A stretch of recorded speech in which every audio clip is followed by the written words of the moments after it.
ನಮ್ಮ ಈ degree student life ಹೆಂಗಾಗೋಗೈತೆ ಅಂದ್ರೆ, ನಮಸ್ಕಾರ ಗುರು, ನಾನು ನಿಮ್ ಟ್ರೆಂಡಿ ಕನ್ನಡಿಗ. ಎಲ್ಲ ಹೇಗಿದ್ದೀರಾ? ಮಸ್ತ್ ಆಗಿದ್ದೀರಾ ಅನ್ಕೋತೀನಿ. ಸತ್ಕೊಂಡು ಕಾಲೇಜ್ ಕಡೆ ಅಂತ ಹೊರಟ್ವಿ. ಒಂದೊಂದ್ಸಲ ಹೆಂಗಾಗುತ್ತೆ ಅಂದ್ರೆ ನಾವು ಕಾಲೇಜ್ಗೆ ಬಂದಾಗ ಕ್ಲಾಸೇ ಇರಲ್ಲ. ಹೌದಾ? ಹೌದು. ಓಕೆ. ಕಾಲೇಜ್ ಒಳಗಡೆ ಎಂಟ್ರಿ ಆಗ್ತಾ ಇದ್ದಂಗೆ ಅಪರೂಪಕ್ಕೆ ನಮ್ಮ ಫ್ರೆಂಡ್ ಬಂದ್ಬಿಟ್ಟಿದ್ದ.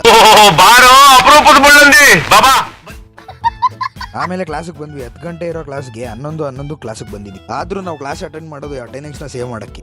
ಆಮೇಲೆ ಗ್ರೌಂಡ್ ಬಂದ್ಬಿಟ್ಟು ಸ್ವಲ್ಪ ಡಿಗ್ರಿ ಬಗ್ಗೆ ಯೋಚನೆ ಮಾಡ್ತಾ ಇದ್ವಿ. ಡಿಗ್ರಿಗೆ ಜಾಯ್ನ್ ಆದಾಗಿಂದ ಒಂದ್ ಕ್ಲಾಸ್ ಕುತ್ಕೊಂಡ್ರೆ ಇನ್ನೊಂದು ಕ್ಲಾಸ್ ಬಂದ್ಕೊಡಿ ಅನ್ಸುತ್ತೆ. ಮತ್ತೆ ಕ್ಲಾಸ್ ಹೋಗೋ ಇಂಟ್ರೆಸ್ಟ್ ಇಲ್ಲ. ಅವಾಗಾದ್ರೆ ಸ್ಕೂಲಲ್ಲಿ ಟೈಮ್ ಆದ್ರೆ ಬೆಳಗ್ಗೆ ಸಾಯಂಕಾಲ ಗಂಟೆ ಬೇಕಾದ್ರೂ ಕುತ್ಕೊಂತ ಇದ್ವಿ. ಈಗ ಒಂದ್ ಪೀರಿಯಡ್ ಕುತ್ಕೊಳ್ಳೋಕು ಕಾಲೇಜಲ್ಲಿ ಆಗೋದಿಲ್ಲ. ಅದೇನ್ಕೆ ಅಂತ ಗೊತ್ತಿಲ್ಲ. ಡಿಗ್ರಿಗೆ ಜಾಯ್ನ್ ಆದಾಗಿಂದ ಹಿಂಗೆ ಆಗ್ಬಿಟ್ಟೈತಿ. ಏನಪ್ಪಾ ಅಂದ್ರೆ 10th PU ಎಷ್ಟೊಂದು ಲೆಸನ್ ಇದ್ರು ಹೆಂಗೋ ಓದ್ಕೋತಿದ್ವಿ. ಈಗ ಡಿಗ್ರಿಲಿ ಇರೋದೇ 5 ಲೆಸನ್ ಅಲ್ಲಿ 1 ಲೆಸನ್ ಕಂಪ್ಲೀಟ್ ಮಾಡಕ್ಕೆ ತಲೆ ಕೆಟ್ಟೋಗ್ಬಿಡುತ್ತೆ. ಒಂದೊಂದು ಪಾಠನೂ ಅರ್ಥ ಆಗಲ್ಲ. ಅರ್ಥ ಆದ್ರೂ ಅದಾದ್ಮೇಲೆ ಎಕ್ಸಾಮ್ ಟೈಮಲ್ಲಿ ಮತ್ತೆ ಹೋಗ್ಬಿಡ್ತದೆ. ಏನಂತ ಅರ್ಥ ಆಯ್ತು. ಆಮೇಲೆ ಡಿಗ್ರಿ ಬಗ್ಗೆ ಮಾತಾಡಿ ಬಾಯೆಲ್ಲ ಒಣಗೋಯ್ತು ಅಂತ ಸೋಡಾ ಕುಡಿಯೋಣ ಅಂತ ಬಂದ್ವಿ. ಆಮೇಲೆ ಸೋಡಾ ಎಲ್ಲ ಕುಡ್ಕೊಂಡು ಮನೆ ಕಡೆ ಅಂತ ಹೊರಟ್ವಿ. ಇವರು ಇವತ್ತಿನ ವಿಡಿಯೋ ಇತ್ತೆ, ಬೇಗ ಫಾಲೋ ಮಾಡ್ಕೊಳ್ಳಿ, ಮತ್ತೆ ಲೈಕ್ ಮಾಡಿ. ಮತ್ತೆ ಸಿಗೋಣ ಮುಂದಿನ ವಿಡಿಯೋದಲ್ಲಿ. ಬಾಯ್.